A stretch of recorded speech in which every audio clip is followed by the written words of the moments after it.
Okay, let's get started here with some writing. I'm going to use Sibelius. Could have just as easily used Finale or Band of the Box, but it's kind of feeling like a Sibelius type of day. It's kind of my main go-to program. So today we're going to be working with string orchestra. It's going to be a short little session, nothing too fancy. And just waiting for the program to load up. Very new to all this live stream tech stuff, so I'm sure things will get a little bit smoother as I learn everything that there is to know about live streaming.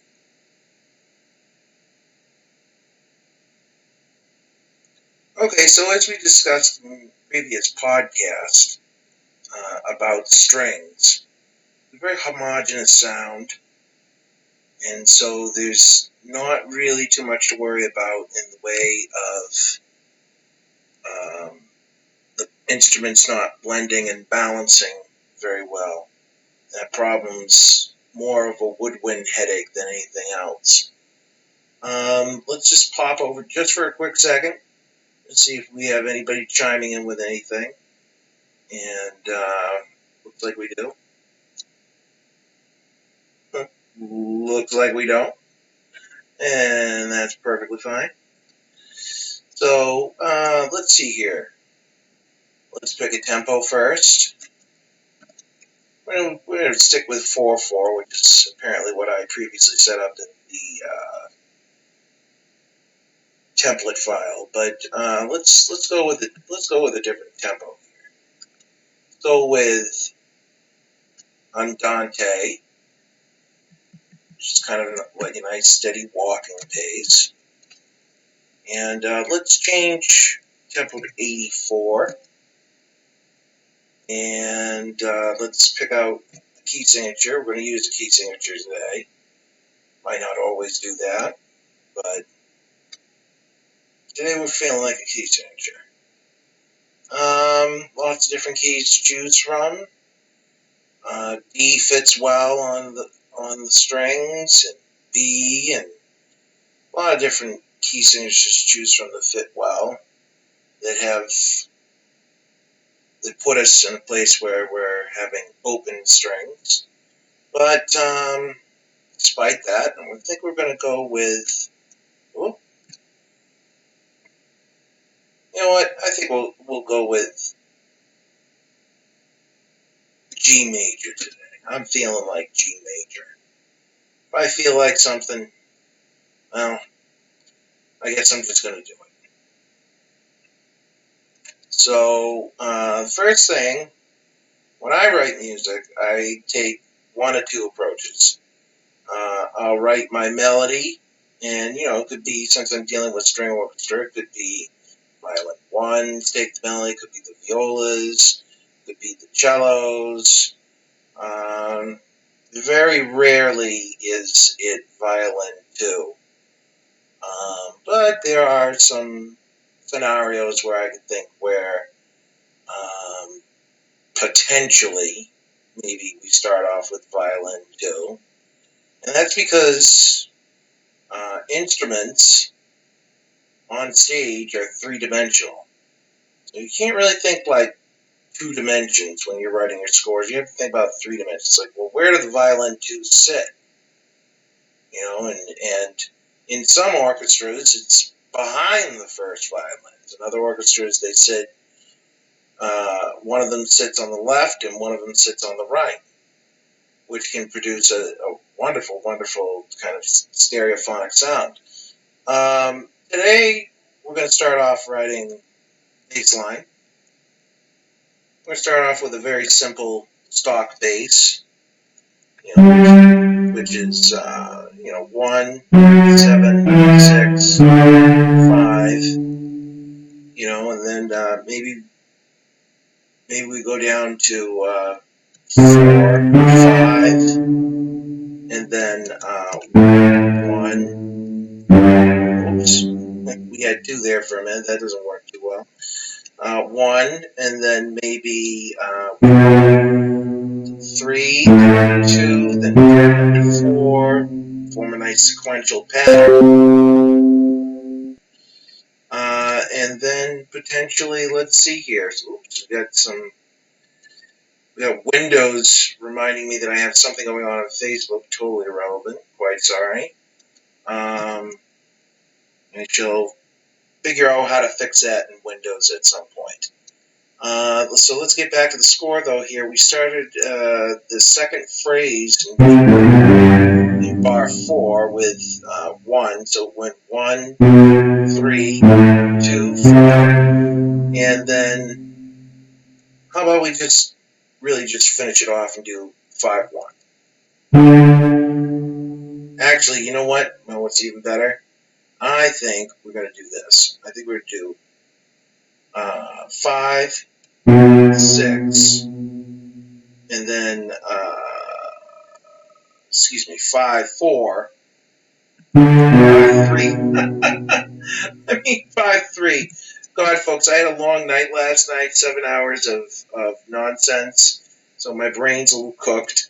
So I'm thinking in terms of I called this 6. I'm thinking in terms of the wrong key. From 5 down to 3, and then how about go to the 4th key, then back to the 5th, and then we'll finish it off by just putting in. Okay, so we got a nice cool 8 bars, and now we're going to get rid of all this excess nonsense, which is apparently like, I have no idea why I have this many bars lined up in Sibelius. We can all have a good laugh over this. It's like, my God, does it ever stop? It must stop sometime soon.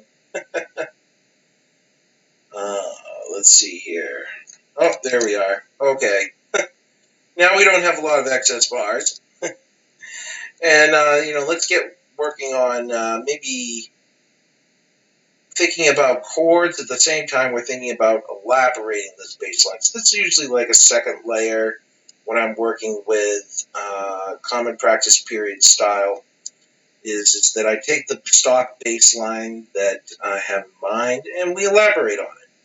Let's just check in though real quick, see if there's any questions or anything. Nope, no questions, so we're just going to keep on going. Let's see here.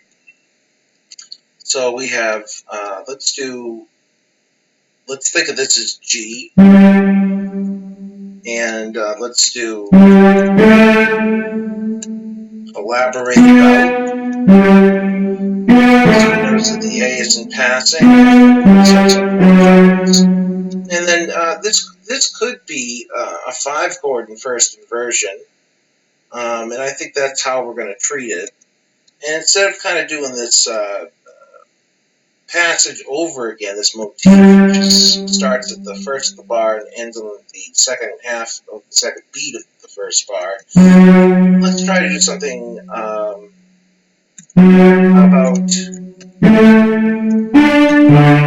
that. Make it a little bit more interesting here. And so this line goes down, so it's sequence. And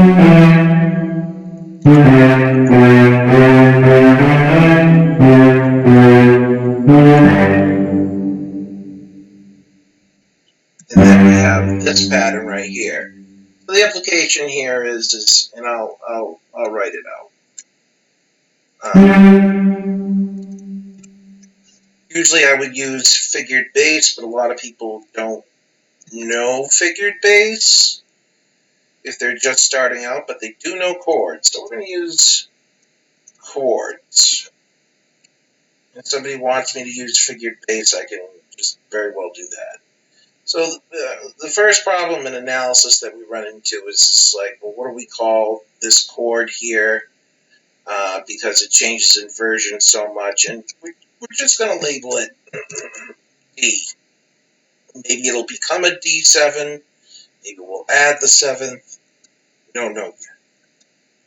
And because this is a sequence, and it goes down by two steps. Here we have, let's see if we can do something a little different here. No, we're going to stick with E minor. And just sequence it. And then here, we're going to do B, and B is minor. Okay, now here we're at C major. And then we have G major. Now, it would be pretty boring if we stayed on that. So let's try to think about something else. So we have a third in here to elaborate on. And we already have kind of a small pattern going. It's rocking along. You know, but let's try to just do a small variation on it. So how about we do this? Let's do and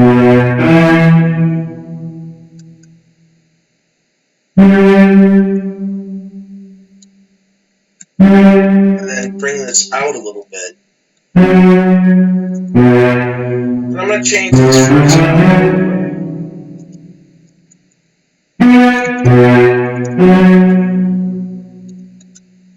And we're just going to kind of just keep elaborating. So right here we have E minor and B minor. So we have, let's just put in the chord progression. We have E minor over G, that's pretty clear. Going to E minor. Now, we have another sequence. All we have to do here is just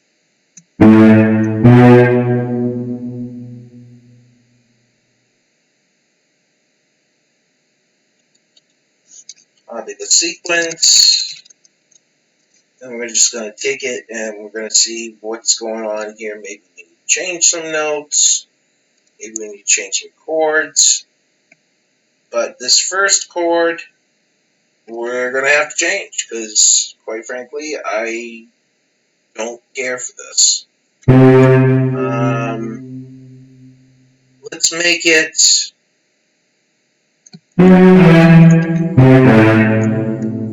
A minor.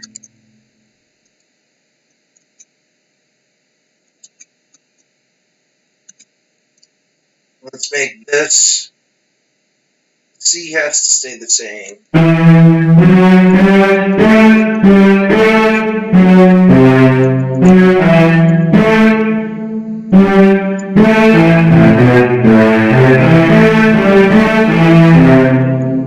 I like that. So it's just going to stay A minor throughout. And you know what? Let's kind of change this whole concept too. So, E minor to A minor. And we can kind of see a pattern kind of evolve, taking form out of it. So it's like E and A. So maybe we do something, we go back to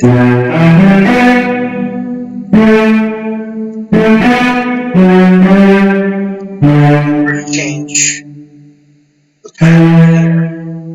And that's okay.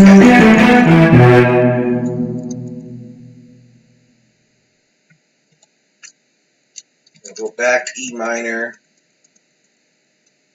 And then we're going to finally go, this I already know what it's going to be. It's going to be C, D7, G. Because we have to cadence. And let's kind of look at the pattern. Let's return to the original sequential pattern.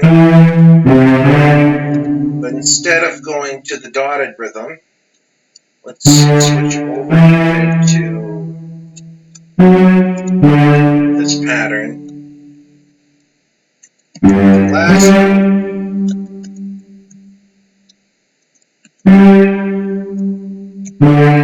let's do a simple configuration off.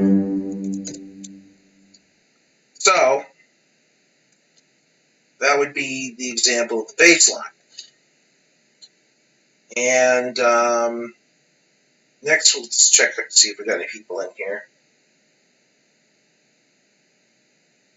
So nobody's in.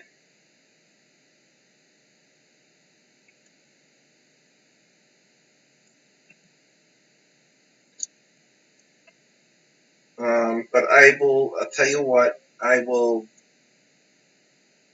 write out a melody to go along with this, and then we'll play it through. Because I'm getting a little scrunched on time. Just to kind of show you process. So with this, let's do, I don't know, let's do something like this. Nice chromatic approach. And then, let's see here, maybe we do,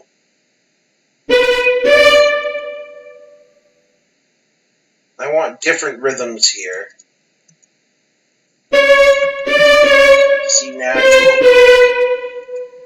It's diatonic. It's no longer approaching another tone.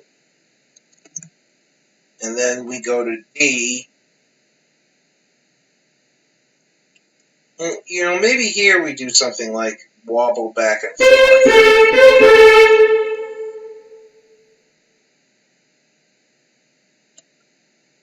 Then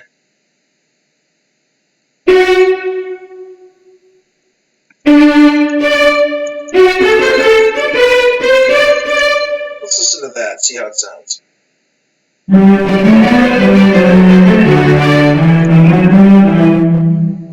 And because it's a sequence, the part I like is the fact, but we have to make sure that we don't have any parallelisms or anything between the voices. So let's cancel out all that.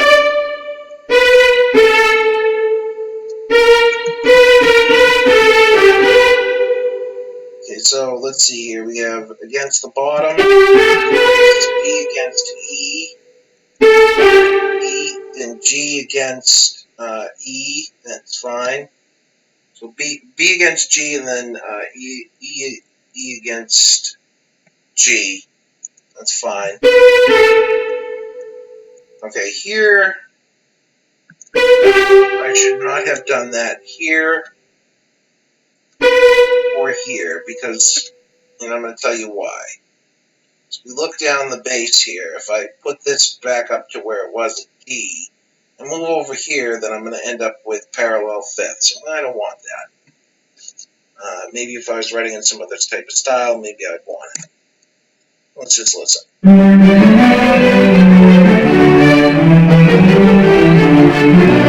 Well, let's correct the fact that it's a bass.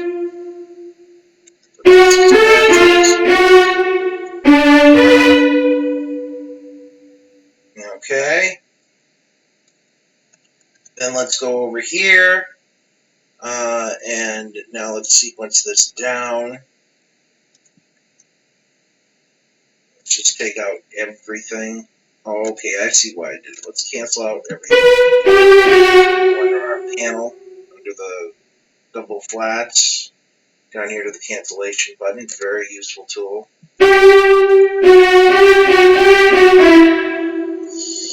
And, let's see here.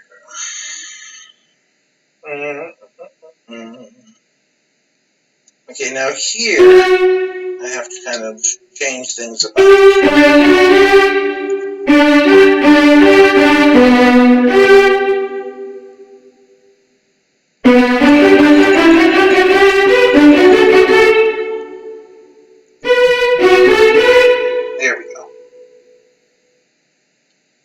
You know, and I could do something fancy here, like make this a sharp, like this, and then it becomes a compound melody line. So that's when there's two different melody lines implied, and I could have the B going to the A sharp, going up to the B, and then this line of F sharp to F sharp to D. But that just seems a bit too complicated in concept, and I'll try to keep things simple right now.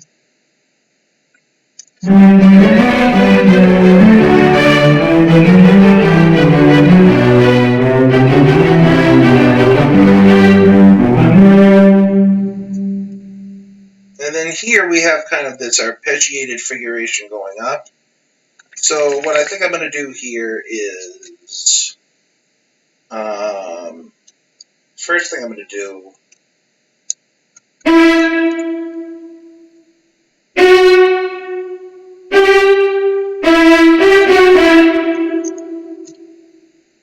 so what I did here was I learned a little trick a long time ago.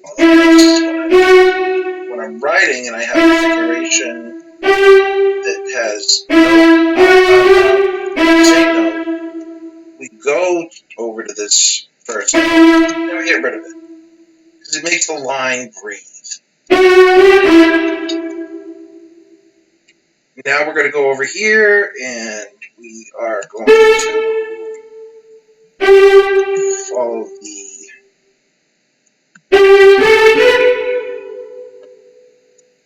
harmony. So now we have a double passing, double neighbor tone here. F sharp, A sharp. I love my chromaticism. It's very tasty. And then make that a dotted figuration there. Okay, here's a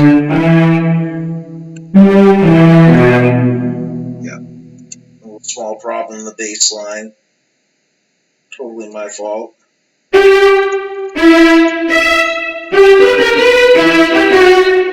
This line goes like this.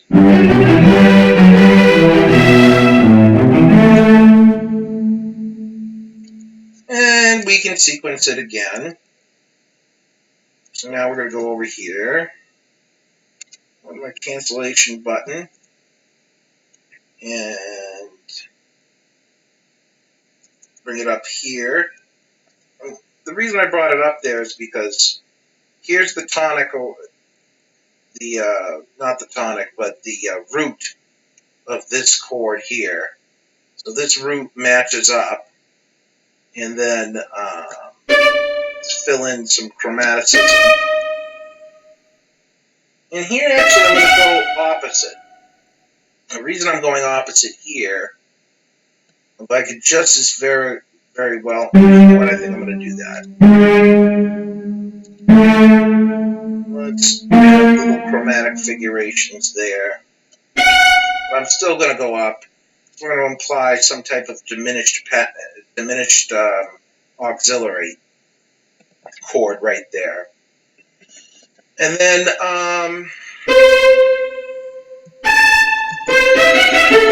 finishes out that line. Let's listen to the whole thing.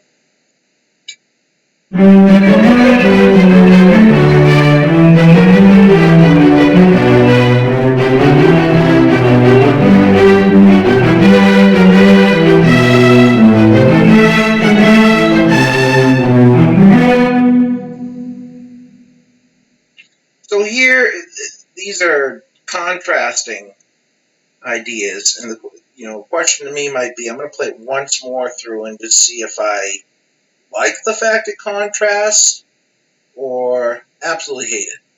So let's just see if there's...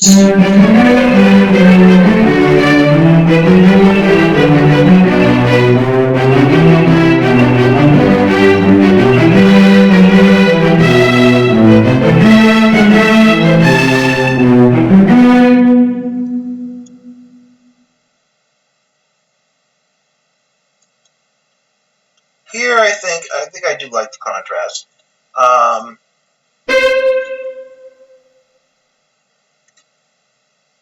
this is just simply a repeat of this structure, and that'll help reinforce this kind of new idea.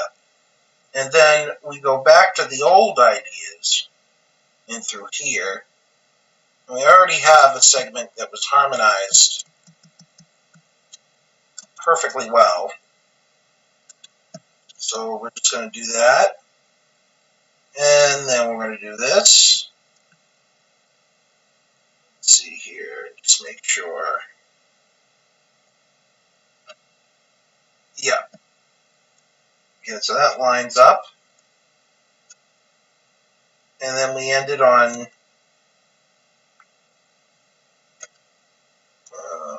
maybe we do something a little bit fancy here, just to kind of give an homage to what's going on over here. So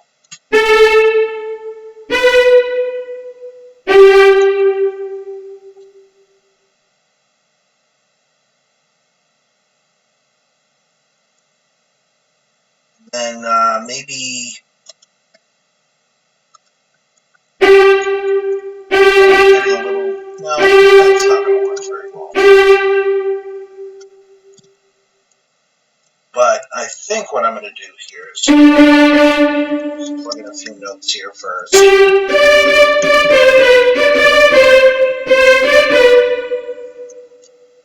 And then there. Okay.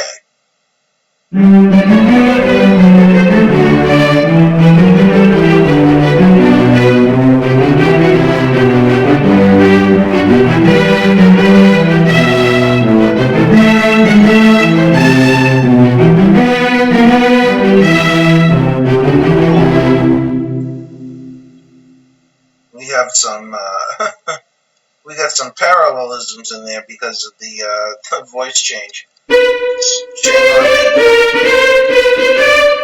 See, that's what I get for copying directly and not paying attention.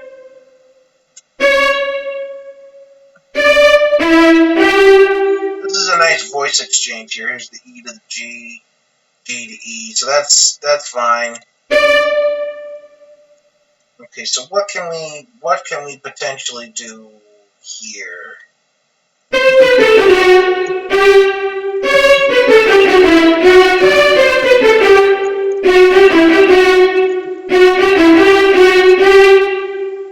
And then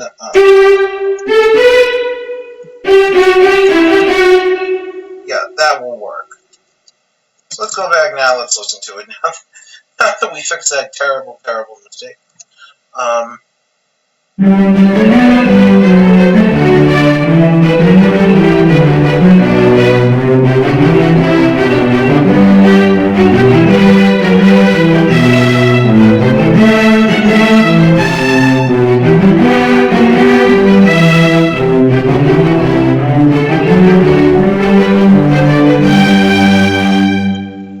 you notice how well at the ending here, how we call back to the beginning, but we also have a secondary phrase in here that's where we're using the motifs from the second phrase. So this is a callback to the first phrase, this is a callback to the second phrase, and then it ends. So it's kind of like repeating the structure before bar 7 right at the cadence figure. And that works well to kind of gel everything together. So let's see if we got anybody on asking questions or whatnot.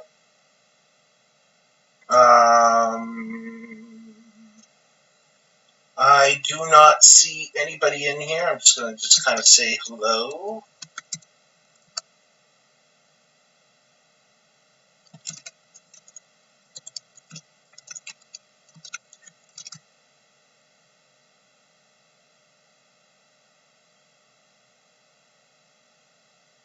So we just kind of wrote in the bass, and we just wrote in the melody, and we've been streaming now for 33 minutes, and just about 34 now. I'm going to kind of call it quits because I'd like to actually write a string orchestra piece that I am wanting to have published. So doesn't look like we've got many viewers today. That's okay. So I'm going to sign off. Just hope that everybody that watches this is doing well. Keep composing, work hard, and we'll all meet up again, soon. So take good care, and talk later. All right, bye bye.